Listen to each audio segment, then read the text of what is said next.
Hello, my name is the Marshal from Mars, and welcome to another top 5 zombies video. So, this time round, thought I'd go something a bit sort of, obscure, and sort of unique in a way. This is top 5 best features in Tranzit. Oh my god. So yeah, Tranzit is undoubtedly the worst zombie map ever made. Everyone hates it, well, majority of people hate it, some people actually like it, I don't know why.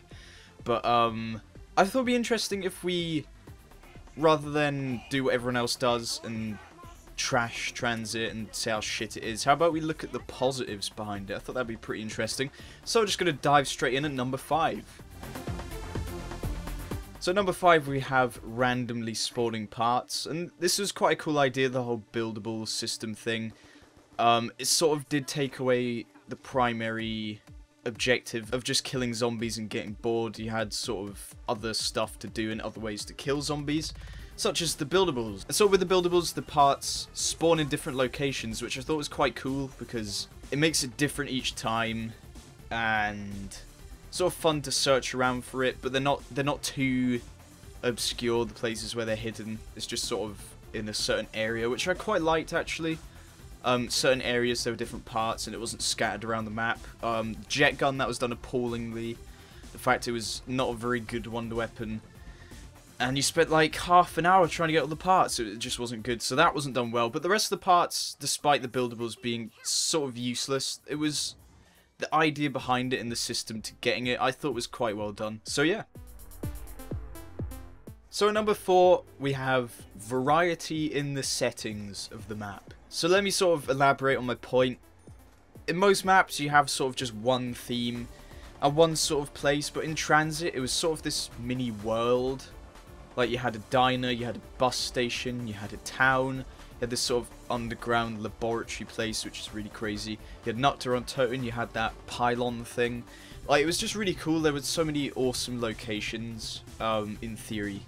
That is, they were quite small, but overall the variety of the map, it felt kind of cool that we were going to all these different places and stuff. And all the little hidden ones as well, that was really cool. I loved that they put Nacht in it. It was sort of this, when it first came out, it was this really cool thing that everyone was like, oh my god. Obviously nowadays it's a bit not as cool, but when it first came out, that was a really cool thing. And I just liked all these settings combined into one. I thought that was really cool and interesting. And sort of unique to this map, because I don't think that's really been in any other map. So yeah. At number 3, we have the Sophie's Choice sort of thing, with certain features of the map, such as the Galvanuckles, or going on the bus when you pick up that hatch. I think that's the word. The hatch with the ladder. I thought that was really cool because it really did add to replayability. You could either do that or that. There was no sort of, you could do both and all that. That was really poorly described, but basically you have this part and you can either get the Galvanuckles on the roof of the diner or you could go on top of the bus. And I really like that. I think that was really cool, that sort of idea behind that. I don't think it's been in any other map from what I can recall, but that was really cool. I like that. It added to the replayability value, and overall it just made it quite interesting to choose which one you wanted to take, so that was cool. At number 2, we have freedom, and this is sort of adding to what I said previously about the variety in the map. In a way, this was really cool, thinking back to Transit, how free it is, if that makes sense. Like, you could literally go anywhere and do anything, and there were multiple paths to different places, and you didn't have to follow this strict path that you had with other maps. You could literally just go wherever you wanted, and that was really cool. That idea behind it and sort of how it was executed, but the sort of fog and the denizens and the bus, that kind of wrecked it. But overall, the freedom behind the map, you do feel like you are in control of where you go and what you do. Scratching the bus, of course, because you can't really choose where to go with that. It just goes in one way unless you do bus route 2. Oh my god.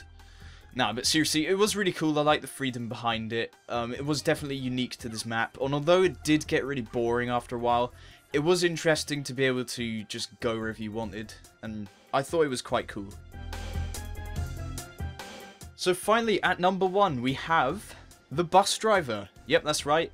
With his funny quotes and his Easter egg of where he throws you off the bus. I thought the bus driver was actually really cool. He was a pretty cool character as well. He was sort of quirky and funny.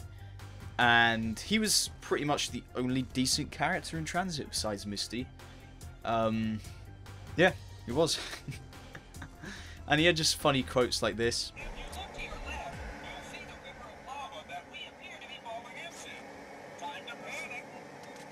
He wasn't hugely funny, but he did make me sort of giggle and put a smile on my face every once in a while. So that is my top 5 list. If you don't agree with this list, then be sure to leave your top 5 reasons why you like Transit. I don't know why anyone would do that, or why I even made this, to be honest, but there you go. So thank you very much for watching, and I'll hopefully see you again soon. Goodbye.